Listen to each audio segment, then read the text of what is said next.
A ver, Valeria.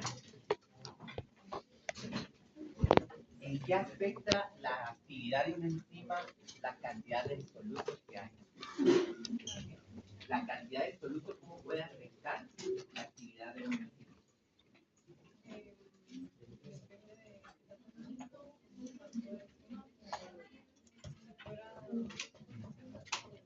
Un potenciador. Bueno, tal vez no tenemos la palabra potenciador, pero imaginemos que hay muchos solutos,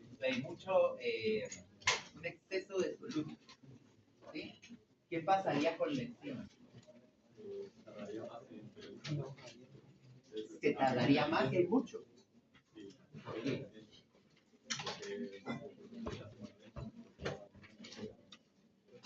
¿Todos están de acuerdo con Juan Pablo? ¿O nadie vio?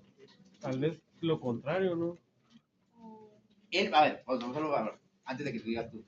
Él dice que disminuiría la actividad de la enzima porque hay muchos solutos. ¿Tú qué dices? Que lo contrario, tal vez se agotaría más rápido, ¿no? ¿Quién se agotaría más rápido? La enzima, ¿no? O sea, se perdería más rápido. Bien, ahí va la idea, a ver. Digamos, como hay mucho soluto, tal vez la enzima no tendría suficiente poder, por así decirlo. Ay, ahí me desviaste. Es como que la enzima no se da abasto porque si hay demasiado Ajá. soluto, la enzima está ocupada, entonces llega el soluto, pero está ocupada, entonces no puede unirse. Exacto, lo que dice Melanie, ahí vas bien, pero te me desviaste al final. No es que la enzima pierda poder, o que pierda potencia, o que deje de funcionar. Lo que dice Melanie es cierto. Lo que está sucediendo con la enzima es que nosotros tenemos una cierta cantidad de enzimas que van a hacer que funcione o que se catalice esa reacción. Ya tengo demasiados solutos, demasiados sustratos, y las enzimas ya están ocupadas, yo ya no puedo seguir procesando eso. ¿Qué es lo que pasa, por ejemplo, en alguien que no pueda totalmente, o que tenga mucha glucosa? ¿Sí? Si ya se llenaron todas las cosas de glucosa, yo ya no puedo seguir metiendo a la célula. Entonces el cuerpo tiene que empezar a ver qué hacer con ello. ¿Sí? ¿Por qué? Porque se llenaron todas las enzimas y ayudan a que la glucosa entre a la célula. ¿Estamos?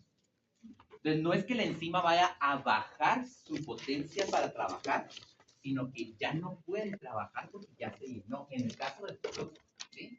En el caso del pH, en el caso de la temperatura, ¿qué sucede ahí con la enzima? Sara. ¿Qué cosa?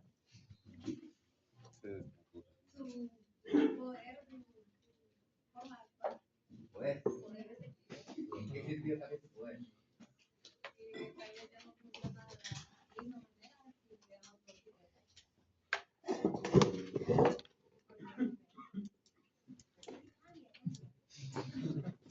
¿Cuál es una palabra ahí?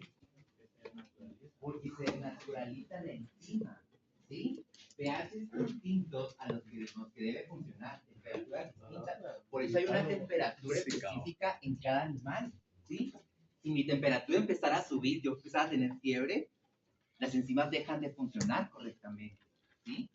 Incluso van a ver que hay ciertas áreas del cuerpo u órganos que tienen otra distinta temperatura, otro distinto pH. ¿Se acuerdan de lo que hablábamos? Ese pH fisiológico que debe tener cada uno.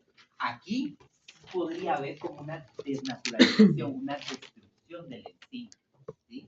Aquí sí vamos a poder tener un daño en el que estamos. Bueno. Ay, alguien más. Espera ya. ¿Cómo se modifica la enzima después de haber actuado?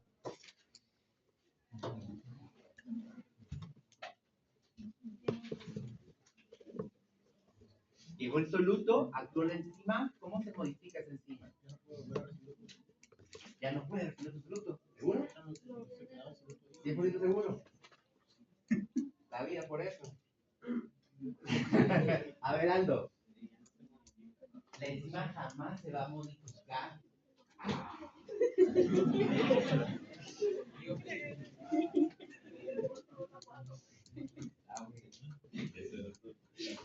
La enzima no se modifica, ¿sí?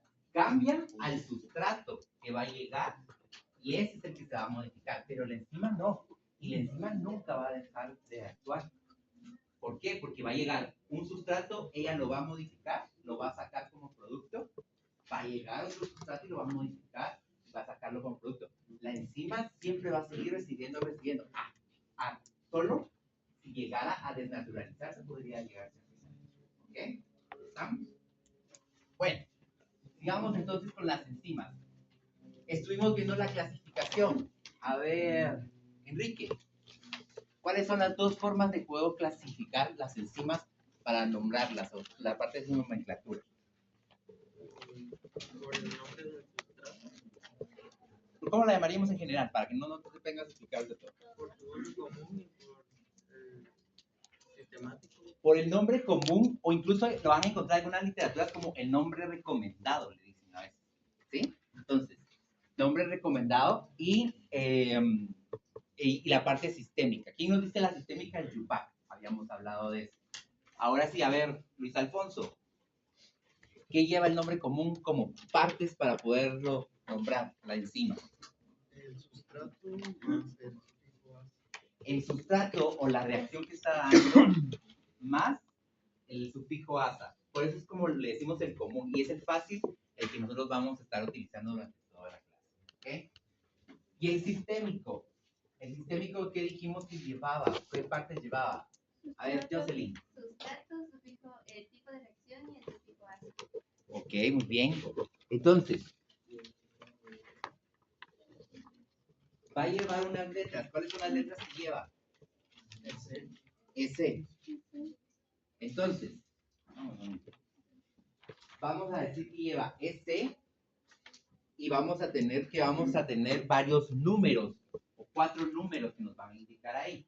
Dijimos ayer que nos indicaban primero a dónde la clasificaban como grupo. ¿Cuántos grupos había?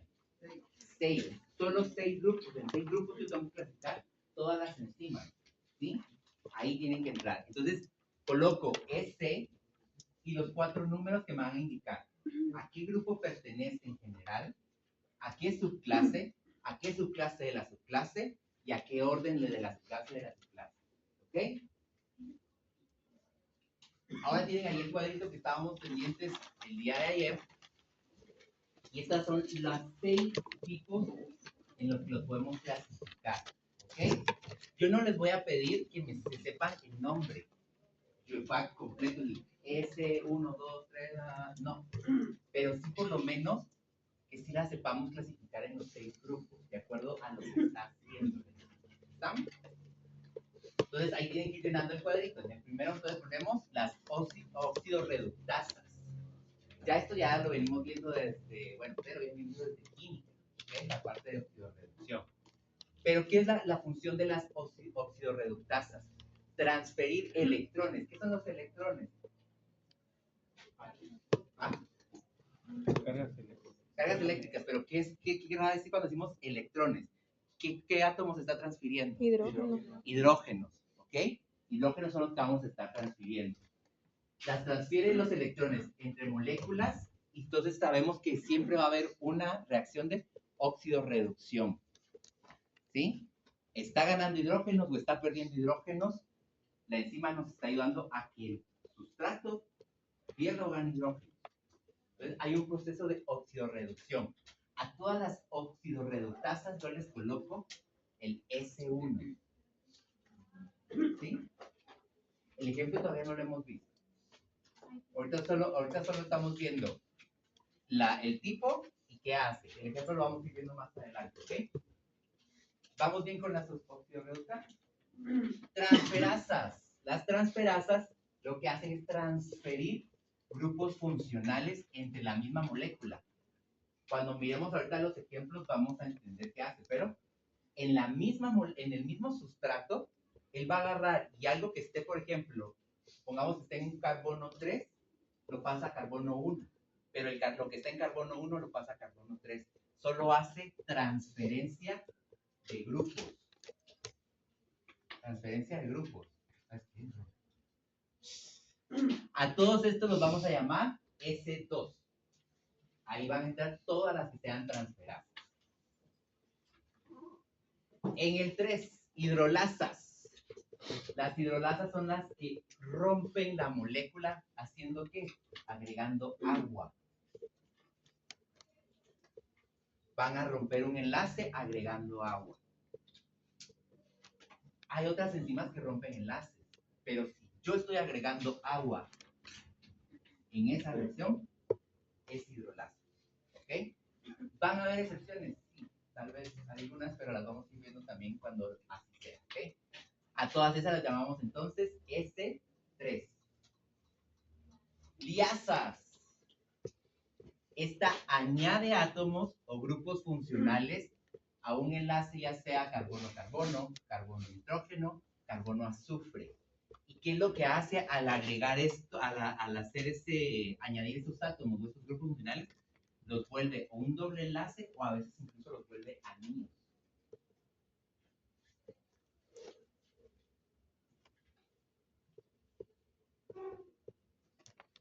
Ahorita puede ser que no lo miramos tan claro. Cuando miramos los ejemplos, tal vez nos va a quedar un poquito mejor. Ese serían los S4. ¿Estamos? ¿Vamos bien? Isomerasas. Aquí igual, las isomerasas mueven grupos funcionales dentro de una misma molécula. A eso los vamos a llamar S5. Vamos a ver cuál es la diferencia, porque hay algunos que estamos diciendo que transfiere los grupos de uno a otro, y estamos diciendo que los mueve los grupos funcionales, pero vamos a ver cuál es la diferencia entre unas y las otras, ¿ok? Y las ligasas unen dos moléculas, pero aquí con intervención de la hidrólisis del ATP. ¿Qué querrá decir eso? ¿Alguien? ¿Qué? Necesita energía. Esa es una cosa, ok, muy bien. ¿Quién está donando el grupo, la molécula que está agregando? El ATP va a ser el que va a hacer hidrólisis de ese fosfato que estamos viendo, y ese ATP le va a agregar algo o una molécula a ese sustrato para poderlo hacer. Entonces se llaman ligasas. ¿Entendimos? ¿No? ¿Sí? ¿No? ¿No tenemos las ligasas? O ninguna. Las ligasas, estamos diciendo que van a unir dos moléculas, pero lo que va a hacer es que va a para que se puedan unir esas dos moléculas, yo lo que necesito es que llegue, que se haga una hidrólisis del ATP para que se libere energía, como dijo Andrea, y se puedan unir esas dos. ¿Sí? Veámoslo un ejemplo, hagamos una analogía. ¿Qué pasa a veces con los grupitos? Empieza la parejita, ¿va? Ya, no sé qué, no sé cuánto, llega, pero siempre hay alguien que es el casamentero, el cupido, el que dice, no, sí le gustas, no, decirle que sí. Eso es lo que tiene que pasar para que esas dos moléculas se unan. Entonces, hay alguien que tiene que funcionar como ese ATP que hace que las dos se unan. Algo así son, por eso se llaman ligasas. ¿Sí? ¿Estamos? No, eso no es porque se llaman ligasas, porque ligan, pero es para que se les quede, es para que se les quede, ¿ok? Entonces, igual estos ejemplos los vimos ayer, lactato deshidrogenasa, y entonces ya me está diciendo que es S1. ¿A dónde pertenece? Oxidorreductasa. Deshidrogenasa, me está diciendo que está haciendo, está quitando hidrógeno. Hay un proceso de oxidorreducción, ¿ok? ¿A quién se lo está quitando? Al lactato, ¿ok? Exoquinasa, S2. ¿A dónde pertenece? A las transferasas. Quiere decir que ella está transfiriendo grupos funcionales entre la misma molécula. ¿Ok? ¿Estamos? Diferencia entre esta y esta.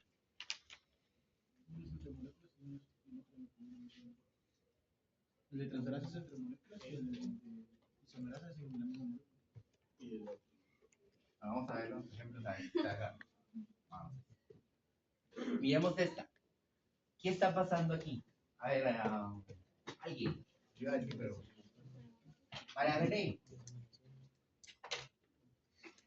¿Qué está pasando ahí?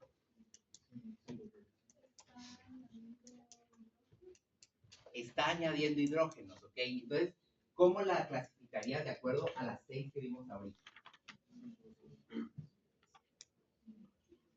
Si añade hidrógenos, Liasa.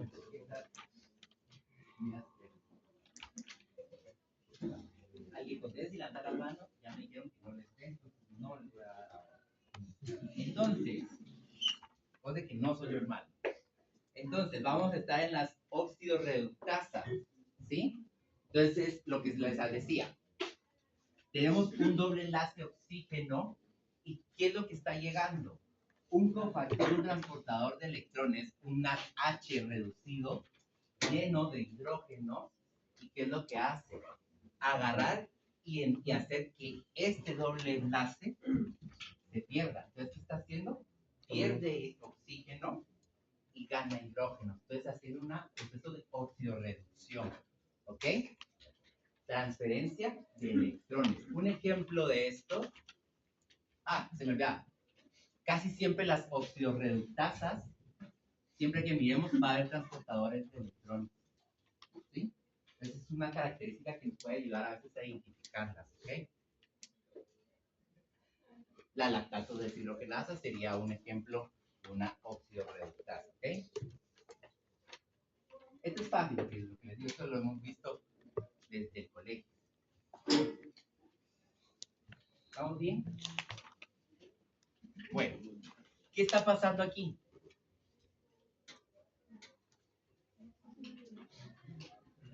Es una ligasa. No siempre va a ser el ATP pase ahí. Pero ¿qué está pasando? A ver, Ángel. El grupo OH El grupo OH. pasó a ser un grupo fosfato. Ok. ¿Y entonces? Es una transferasa. Es una quinasa. Estaba a poner la receta ahí.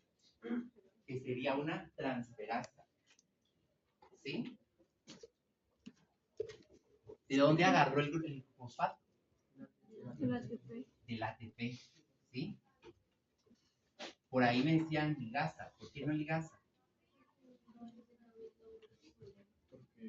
No está. ¿Necesitan? Agua. Agua. Necesitan agua. Necesito hidrolizar el ATP. ¿Hay agua aquí? Entonces, por eso no es una ligasa, porque dijimos que la característica es que necesito agua para que se hidrolice ATP y me pueda dar. Sí, está habiendo una transferencia, está entrando un ATP, está saliendo como ADP, entonces quiere decir que de aquí sacó este grupo fosfato, pero no hay agua. Entonces, por eso no la puedo poner como una ligasa. ¿Estamos? Si la pongo en el examen, lo logramos. A ver, pues entonces, este sería la parte, uno de los ejemplos, pues es la sinasa o quinasa, que es una de las principales enzimas que son transferasas, perdón.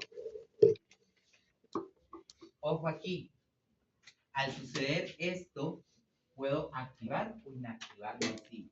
Hoy vamos a ver un poquito qué es eso de activar y inactivar la enzima, ¿ok? ¿Qué sucedió aquí? Una hidrolasa. Solo hay agua. ¿Podría ponerla como una ligasa? No.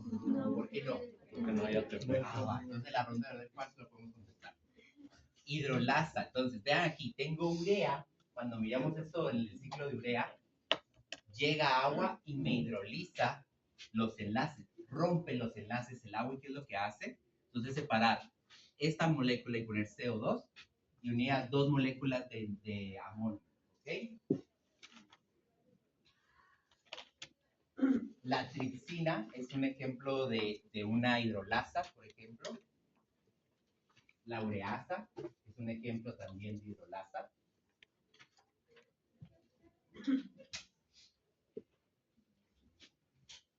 ¿Vamos bien? Vamos a aclarar un poquito cómo funciona esto. Esto salió. La ligasa. A ver, veamos qué sucede aquí. Hay una descarboxilación. ¿Qué quiere decir que hay una descarboxilación? Se está perdiendo CO2, se está yendo ese CO2. ¿De dónde salió? Si se dan cuenta, está en rojo acá y sale el CO2 acá. ¿Ok? Esta es una de las primeras que vamos a ver en glucólisis. Entonces dijimos que rompía los enlaces en los átomos y entonces los volvía a dobles enlaces y todo, o incluso anillos. En este caso, vean, rompe este enlace que está acá y me crea otra, solo me queda ahora un acetaldehído. ¿Ok? Importante en este, no requiero en las liasas ATP para que suceda. ¿Sí? Casi todas las liasas no voy a necesitar ATP. Y no siempre, pero la mayoría se libera CO2. Porque hay otras liasas, pero casi las que digamos son descarboxilación. Entonces, casi siempre hay CO2.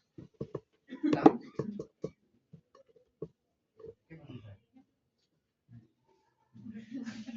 Las aldosas o la descarboxilasa. Aquí está el piruvato de descarboxilasa.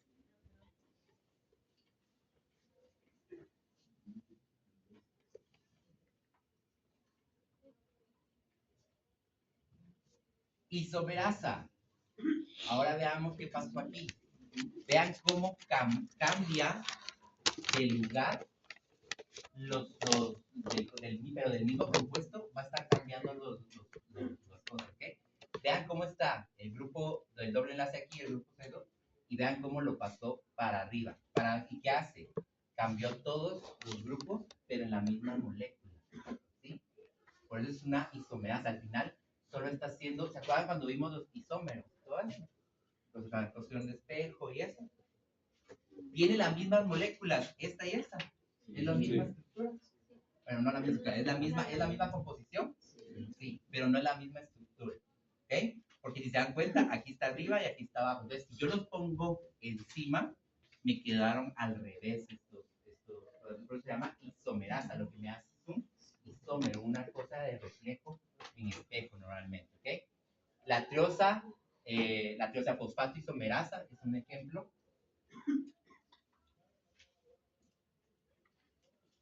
Esta salió antes. A ver, pues, sintetasa y sintasa. Esta sí es una ligasa. ¿Y qué es lo que está pasando? En esta, y aquí tienen que tener cuidado porque sintetasa y sintasa tienen a confundirlas ustedes, creen que es lo mismo. No, son distintas las ambas, ¿ok?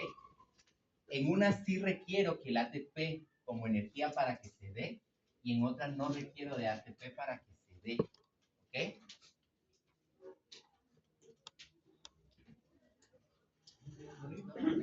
No necesitaba agua. La molécula de agua, pero sí necesita agua, pero la imagen no está, pero sí necesita agua, ¿ok?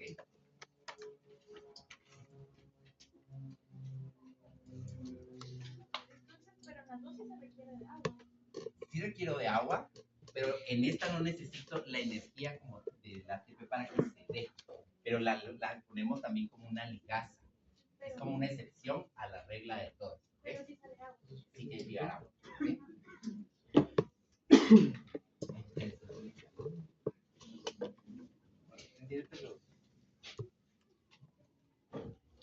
A ver, oxidasa y oxigenasa. ¿Hay diferencias aquí?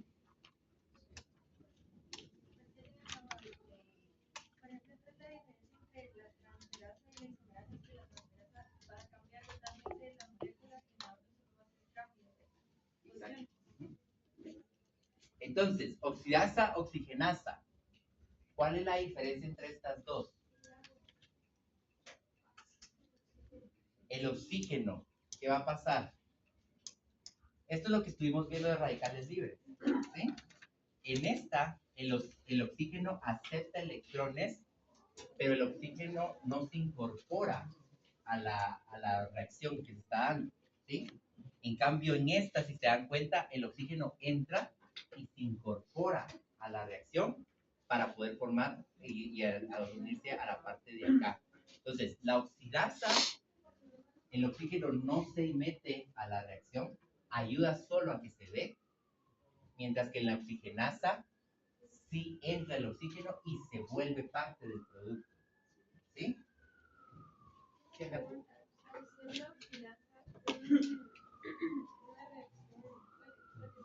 Ajá.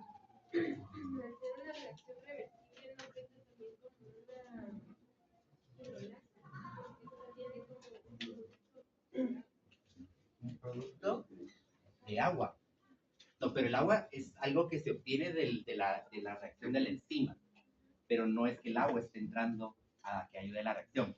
Cuando glutatión peroxidasa, que es lo que vimos en vitamina C y E, entra, la reacción que se da entre ellos hace que se forme agua metabólica, pero no es que el agua esté entrando para que se dé la reacción. ¿Me explico la diferencia? ¿Sí? Por eso no la clasificamos como hidrolásica, porque el agua se formó de la reacción, no entró para que se dé la reacción. ¿Ok? ¿Estamos? Bueno. Todas las enzimas tienen término asa. Ay, tan mentiroso. Todas las que copiaron ustedes ahorita tienen término asa. No, la triosa, ahí recuérdense, la triosa es todo el nombre que está diciéndonos en dónde está actuando, triosa. Hay una conina. Hay una conina. Hay unas excepciones a la regla, como la pepsina, tripsina, que no cambian a término asa. Siguen siendo enzimas, pero no tienen la terminación asa. ¿Ok? Se mantienen como en el sustrato que actúa.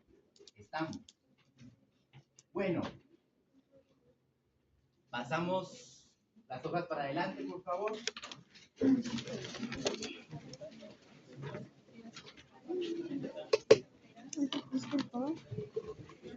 Aquí va a salir, entonces solo tienen que ir rellenando el cuadrito, ¿ok? Miremos ahora la enzima, ¿sí? Hay una parte donde dice dibujo, necesito que hagan un dibujo de una enzima. Pero siempre estoy trayendo esto, ¿por qué? Porque quiero que por favor entendamos que aquí lo estamos viendo en plano porque no puedo tener una pantalla tridimensional, ¿ok? Pero las enzimas siempre tienen que ser tridimensionales, ¿ok?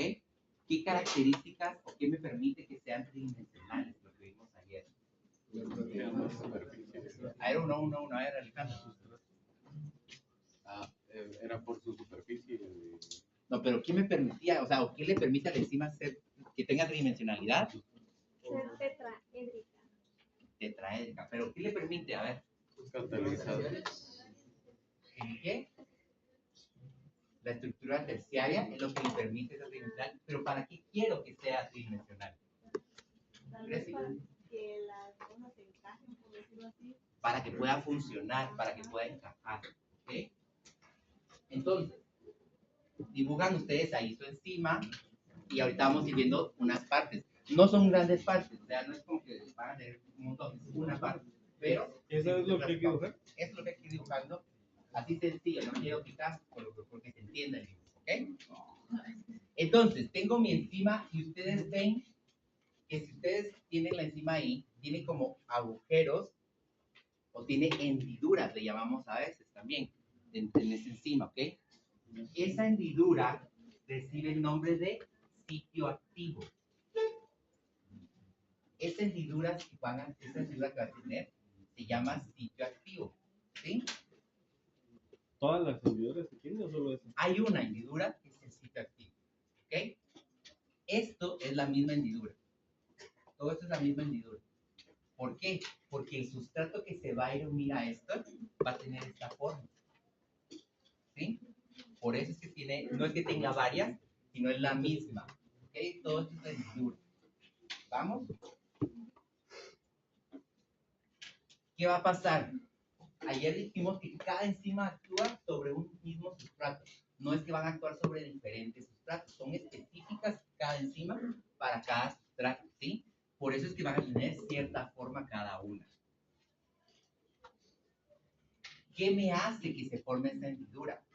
Cuando vimos en los plegamientos de las proteínas y que se iban a ir uniendo entre sí, grupos tiol, arginina, arginina, etcétera, etcétera, y se van plegando entre ellas, entre esos mismos plegamientos se van formando esas hendiduras. Van a haber ciertos aminoácidos en esas enzimas que hacen que se quede hundido ahí, que se va a hacer un sitio activo, ¿ok? Por lo mismo, lo que les estoy diciendo, depende de la secuencia de aminoácidos, así va a ser la hendidura que va a tener, así va a ser el sitio activo, ¿ok? ¿Se acuerdan que dijimos que cada proteína tiene su secuencia propia? ¿Sí? Cristina, adenina, nadie más la va a tener así, ninguna otra. Y eso me va a hacer que sea una enzima especial para actuar para tal cosa, ¿ok? Para algo específico. ¿Qué va a pasar aquí? Esta hendidura va a tener cadenas laterales de aminoácidos. ¿Entendemos qué es eso? Sí, entonces no lo explicamos. A ver, ¿qué va a pasar? ¿Qué decimos? Este espacito que ustedes están viendo acá, decimos que va a tener cadenas laterales, que le van a salir como cositas acá de los propios aminoácidos que la están formando. ¿Sí? Vean entonces. Lo que va a pasar aquí es que esta es la enzima y esta, ¿se acuerdan cuando vimos la estructura del aminoácido? Y había una cadena lateral que llamábamos R, ¿sí? Que podía ser un anillo de benceno, una cadena carbonada, un grupo de azufre, etcétera, etcétera, etcétera. Pues esas cadenas laterales, al momento de que se empiece a plegar la enzima, van a quedar hacia afuera en el sitio activo, ¿sí? Porque eso me va a servir como conector cuando llegue el sustrato, ¿sí? Va a llegar el sustrato que va a tener una cierta... ¿Qué pasó? ¿Por qué? ¿En dónde?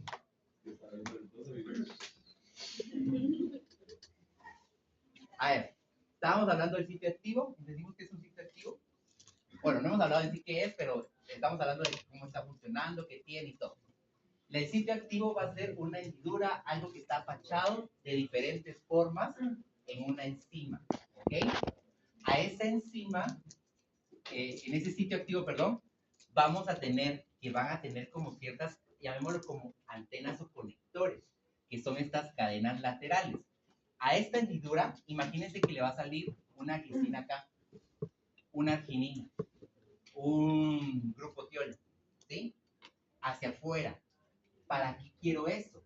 Porque el sustrato que viene va a tener cierta afinidad con esos aminoácidos que están ahí en esas cadenas laterales y se va a conectar. ¿Por qué quiero que se conecte? Porque quiero que reaccione ahí. Si no conecta, digamos que no hubiesen estas conexiones, por ejemplo, entonces llega el sustrato y en vez de quedarse aquí, sigue de largo y no reaccionó. Entonces, ¿qué es lo que sucede? Va a llegar, se conecta, se queda ahí y hasta que haga un cambio en el producto, en el sustrato que está haciendo y haga un producto de esto, se va a desconectar. ¿Por qué se desconecta? Porque cambió la estructura del sustrato y cambiaron estas condiciones. Entonces ya no, por ejemplo, ya no va a haber algo que se lleve con la arginina. Entonces, ¿qué hace? La enzima dice, ya, te suelto porque yo ya no tengo conexión contigo, ¿ok? Dice, no sos tú, soy yo. Entonces, él se va, ¿ok? Estamos. Vamos ahora mejor. ¿Sí? Cuando no entiendan, mejor díganme. No solo quédense con la cara de interrogación. Vean, entonces, aquí pues es algo ya real, como más o menos se miraría. Esto es mi enzima, lo verdecito, ¿sí? Acuérdense ahí, betas, alfas, pliegues, etcétera, etcétera. Vean, vean las cositas que están como en celeste y vean las cadenas, lo que llamamos cadenas laterales, ¿ok? Estas cadenas laterales son las que se conectan al sustrato para poder unificarlo, ¿sí? ¿Vamos bien? Estos aminoácidos, entonces, por eso les digo que participan en la unión del sustrato y que se dé la catálisis. ¿Qué será la catálisis? La reacción que se tendría que dar para que ese sustrato se vuelva un producto, ¿ok? ¿Cuál es el objetivo de estos sitios activos? ¿No? Conectar. ¿Cuál es el objetivo del sitio activo? Que en menor tiempo que en menor tiempo haya una reacción y se produzca energía. A grandes rasgos, ese es el objetivo del sitio activo.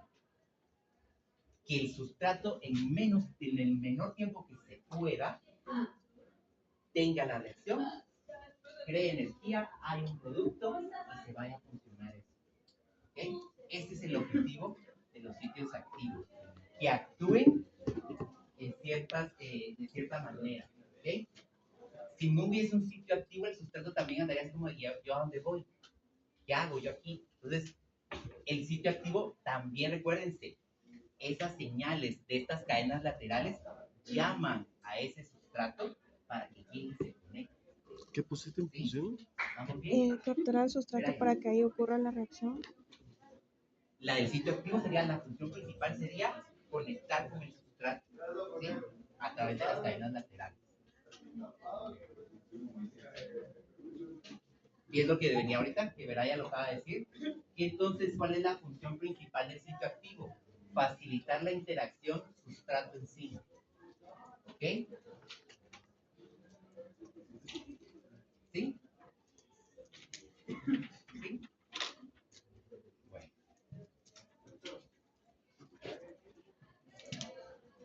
Del final ahorita, que facilita la interacción entre el sustrato y la enzima. El sitio activo va a tener dos mecanismos para poder hacer esa conexión. Y solo el nombre se los está diciendo, por favor. Mecanismo de aproximación. ¿Qué es lo que va a hacer esto? Que el sustrato se pueda acercar a la enzima. Aproxima. Entonces, el sitio activo, lo primero que va a tener es un mecanismo de aproximación en el que entonces la enzima está acá, sitio activo está acá, y lo que me permite entonces es que la enzima y el sustrato se puedan acercar, aproximar uno al otro. Este es uno de los mecanismos que tiene el sitio activo. El otro mecanismo va a ser de orientación. ¿Qué va a pasar? Por ejemplo, pensemos que nuestro sustrato ya no es redondo, sino va a ser un triángulo. ¿Sí? Imagínense que aquí hay una figura de un triángulo en esta parte de la enzima. Y digamos que piensen en un triángulo obtuso para que sea diferente totalmente. ¿Okay? La orientación lo que le va a decir al sustrato es cómo debe posicionarse él para conectarse. No puede conectarse aquí porque miren, el sustrato. Porque entonces no entra. ¿Sí? Entonces lo que él tiene que hacer es, el sitio activo le dice cómo moverse a él para que él pueda colocarse y entrar en la enzima. Por eso le llamamos de orientación, porque le va diciendo hacia dónde tiene que moverse para encajar bien en el sitio activo. ¿Me explico con los dos mecanismos? O sea, el de aproximación.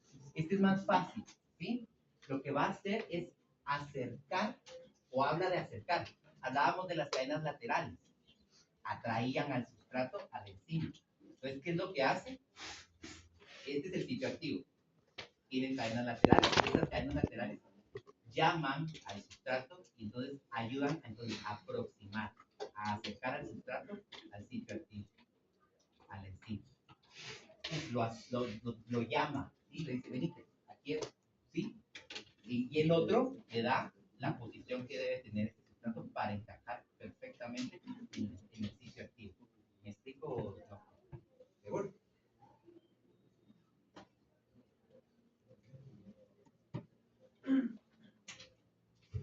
¿Qué hace estas dos cosas? Tanto la aproximación como la orientación me facilitan la formación y ruptura de enlaces químicos necesarios para que la enzima se haga una catálisis. ¿Ok? Ahorita vamos a ver esa parte también. Voy a seguir con el sitio activo solo para que miren. Esto es una enzima. Miren ahí todo el plegamiento ya está en la estructura terciaria. Vean el sitio activo. Está vacío, ahorita no tiene nada. Es un sitio activo libre y entonces llega el sustrato y encajan, se aproxima a él, entre los dos mecanismos, y la enzima lo que hace es empezar a reaccionar a esto, sin el sustrato, sitio activo libre. Con el sustrato, sitio activo, con sustrato unido. Solo el nombre lo dice todo, pero eso no lo contamos. No, pero eso lo que entendamos, ¿sí? Y como les digo, entonces, el sitio activo lo que hace es cambia la capacidad de acción que puede hacer más rápido esa catálisis. ¿Okay? Lo que hemos estado hablando, acercarse y sobre todo,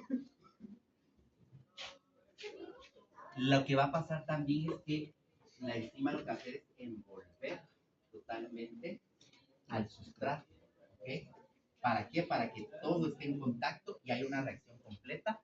¿Y qué va a hacer? Termina de reaccionar, se abre la enzima y deja salir al producto. ¿Ok? Igual acá vean, es lo mismo, ¿sí? Sitio activo libre, llega a sustrato y vean entonces cómo la misma enzima, en una forma terciaria, empieza a envolverse totalmente. Las enzimas son globulares o fibrosas. Globulares, ¿ok? ¿Por qué? No, a ver, Andrea. ¿Movilidad de dónde? ¿Y entonces? Vamos, ahí va la idea. Vale. Tienen que ser solubles en el agua. Entonces, porque se mueven por sangre.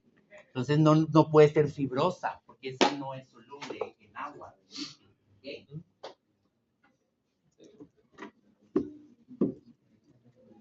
A ver, funcionamiento enzimático. Esto es fácil. Y solo tienen que ir dibujando ustedes ahí.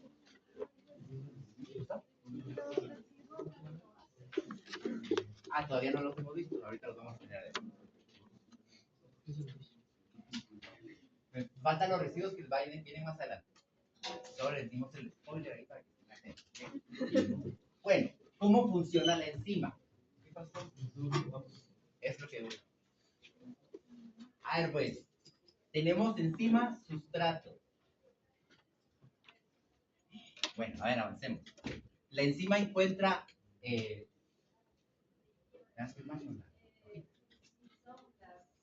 Entonces, la enzima se encuentra con el sustrato. Es un sustrato específico, una enzima específica. ¿Sí? No es que vaya a buscar cualquiera, sino busca cada una la suya. ¿Ok? Se conecta enzima con el sustrato, que sería el segundo paso. Esto es fácil, ¿ok? No es gran ciencia. A esa unión enzima-sustrato yo le llamo complejo enzima-sustrato.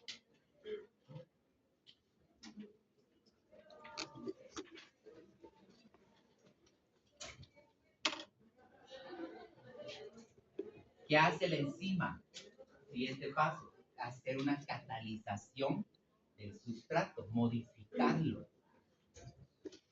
Y vean cómo cambió de ser verde, ahora está un azul grisáceo, un azul grisáceo anaranjado. A esa unión enzima y a ese cambio del sustrato yo le llamo complejo enzima producto. ¿Vamos bien? Muy rápido. Pero sí es lo que hemos estado hablando.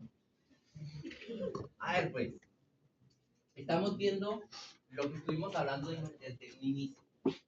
Lo primero que voy a tener para que una enzima actúe, voy a tener un sustrato y una enzima específica para cada uno. ¿Sí? Un sustrato específico para una enzima específica. Una enzima específica para un sustrato específico. ¿Sí? Tengo las dos cosas. Lo que ahora necesito es todo lo que estuvimos hablando, mecanismo de aproximación, mecanismo de orientación. ¿Por qué? Porque lo que yo les decía, todo esto es el sitio activo. No va a casar si esto estuviera al revés. El sitio activo lo que hace entonces es colocarlo en la manera correcta para que encaje en el sitio activo. Con las cadenas laterales, con la parte de aproximación, con la parte de fragmentación. ¿Vamos bien ahí? ¿Qué sucede? Como lo están quemando, llega y la enzima se conecta al sustrato por medio de esas cadenas laterales, y a esa conexión ya unida sustrato-enzima yo le llamo complejo enzima-sustrato. Vamos bien hasta ahí, Javier. ¿Qué sucede entonces? Ya se conectó. No es que se va a quedar ahí conectado esto, sino lo que empieza a hacer entonces es catálisis, empieza a reaccionar, empieza a crear un nuevo producto. Vean el cambio que sucede. Este es mi sustrato inicial. Vean cómo cambió ahora. Lo cambiamos de color, pero cambia de forma, de color, lo que ustedes quieran. ¿Sí? Pero es un sustrato totalmente distinto. Como cambió, ahora ya no le llamo sustrato, sino le llamo producto. A la unión de la enzima y el salud. Y a la unión enzima y el sustrato modificado le llamo complejo enzima producto. Pero la verdad que les dije que cuando se cambiaba eso, cambia su estructura. ¿Qué es lo que sucede entonces? Que el sitio activo dice, no tenemos conexión, ya no, lo que decía, ya no sos tú, soy yo, el que cambió, andate, ¿sí? Entonces, ¿qué hace la enzima y el sustrato? Se separan completamente, el producto va a cumplir alguna función y la enzima no se modifica y espera a otro sustrato para volver a hacer lo mismo. Javier. ¿Sí? ¿Qué es lo que necesito? Y solo cerremos con esto. Voy a tratar de cerrar con esto. El objetivo de esto es generar u obtener energía. ¿Sí? Porque vamos a ver que no todas las reacciones obtenemos energía. En algunas reacciones vamos a perder energía. ¿Ok? ¿Qué quiere decir que obtiene o pierde energía? La modificación que se hace en este sustrato es obtenida, o esa energía es obtenida por la modificación de esos enlaces. ¿Se acuerdan de todas las que vimos? Que se cambiaba de un lado para otro, que se rompe un enlace por una hidrólisis, que se pierde CO2. Entonces, todas esas o rupturas de enlaces o formación de nuevos enlaces me hacen que se genere la energía, ¿sí? O se pierda la energía en algunas de ellas. ¿Estamos? ¿Cachamos la idea? Sí. Bueno, guardan su hojita, la llevan el viernes a la clase.